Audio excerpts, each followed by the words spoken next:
Just leaving Vicarage Road, where Boro have today lost for just the second time in the Championship season so far. Their heaviest defeat of the Championship season so far, a 3-0 defeat to Watford. Frustrating and disappointing day for Boro today.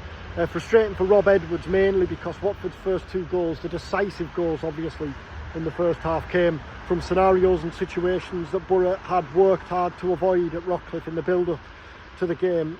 Edwards felt that Boro were going to dominate possession and territory as they did, but he knew that Boro had to manage Watford's counter-attacks. That was where he felt the threat came from, and so it proved. Watford's first 2 goals came from switch of players and counters, which Boro had worked hard to avoid.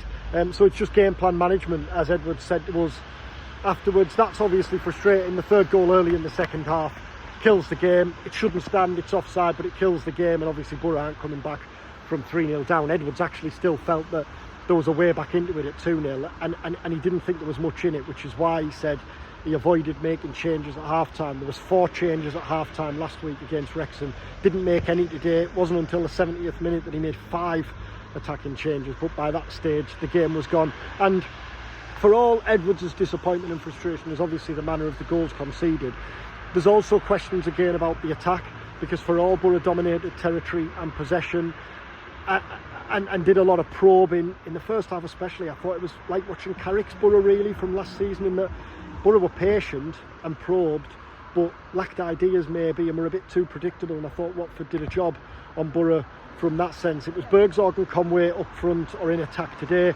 It's not going to be that at Leicester on Tuesday. You wouldn't think he's going to change it again, and the decision for Edwards, I think, is now, he talked about it at length in the build up to the game. He doesn't think Boro are far away with the attack. He thinks work in progress clearly, but he doesn't think they're far away, and he doesn't think it's perhaps as much of an issue as some have made out. But the decision I think for Edwards is, does he stick with a settled forward line for 2, 3, 4 games and give them the chance to try and build those connections, or does he continue to try and rotate, to try and find that formula really, that formula that clicks in attack? That is the decision Edwards is going to make. But yeah, I wouldn't be surprised if Conway stays in at Leicester, but does Strelic come back in? Does Nipan come in? Interesting that Nipan wasn't brought off the bench today. Or does he think it's time to start one of the other attackers? Big boost today was obviously getting Riley McGree back on the pitch. That's his first taste of the action since April, and I think McGree offers something different, so that's a big boost getting him back, and hopefully he'll play